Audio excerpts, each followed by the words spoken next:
इश्करण भंडारी ने सिद्धार्थ पिठानी से पूछे वो कड़े सवाल जो अब तक उनसे नहीं पूछे गए थे। जबरदस्त सवाल जो मैं उनसे पूछना चाहती थी, जो मेरे जहन में आते थे, जो आपके जहन में आते हैं, वो सवाल।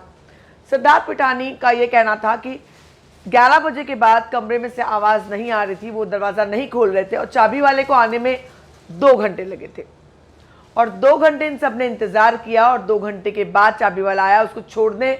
वो नीचे गए, फिर उन्होंने आकर के दरवाज़ा खोला। इश्करण भंडारी ने वो सवाल पूछे जो हम सब पूछते हैं हमेशा।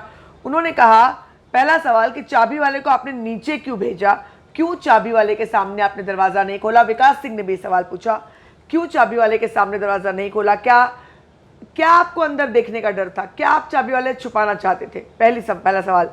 दूसरा सवाल, सबसे महत्वपूर्ण सवाल जो इश्करण भंडारी ने पूछा कि आखिर 2 घंटों तक आपने चाबी वाले का इंतजार किया, उन 2 घंटों में जो बंदा अंदर है उसको हार्ट अटैक आ सकता है, ब्रेन स्ट्रोक आ सकता है, कोई और फिजिकल एलिमेंट हो सकती है, कोई भी ऐसी तकलीफ हो सकती है जहां पर वो आवाज़ ना दे पाए, बेहोश हो गया हो और उन 2 घंटों में खुदा ना खास्ता वो मर जाए तो कौन जिम्मेदार होगा उसका।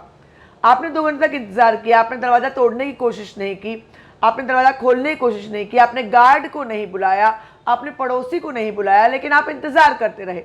और इन सवालों का सिद्धार्थ पिठानी के पास कोई जवाब नहीं था, कोई भी जवाब नहीं था। उनका ये कहना था कि हम इंतज़ार करते, हमने कोशिश की, हमने अपनी तरफ से बहुत कोशिश की, हमें दरवाज़ा तोड़ने की कोशिश की, दरवाज़ा नहीं खुला, ठोकने की कोशिश की, मगर उसके बाद चाबी वाले को बुलाया, चाबी वाला आया और उसने दरवाज़ा खोला। अब जब ये पूछा गया कि चाबी वाले के सामने दरवाज़ा क्यों नहीं खोला, तो वो कहते हैं कि ये मेरा और दीपेश का फैसला था कि हम चाबी वाले को नीचे छोड़ देंगे, नीचे वाली मंजिल पे, क्योंकि ऊपर वाली मंजिल पे जो है, ऊपर वाले फ्लोर पे सुशांत का कमरा था, नीचे वाले फ्लोर पर इन लोग रहते थे।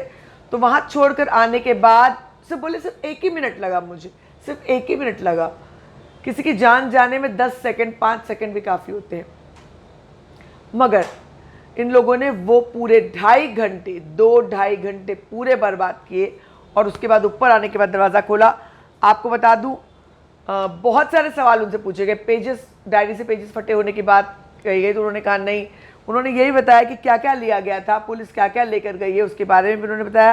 मैं आपको बता दूं, सिद्धार्थ पिठानी, शायद मुझे समझ में नहीं आ रहा कि उनको मैं कैसे डिफ़ाइन करूं।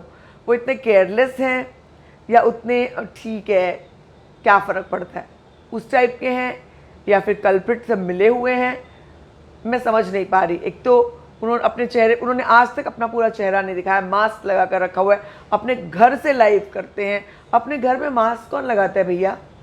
अपने खुद के घर में आप मास्क लगाते हैं क्या? अपने घर में मास्क के बिना एक इंटरव्यू नहीं दिया बंदे ने। एनीवेज, इश्करण के सवाल भारी थे और ज़रूर पूछने थे, लेकिन अनफॉर्चुनेटली सिद्धार्थ पिठानी कोई जवाब नहीं दे पाया। आप क्या सोचते हैं इस बारे में, ज़रूर बताएं। मुलाकात होगी अगले वीडियो में।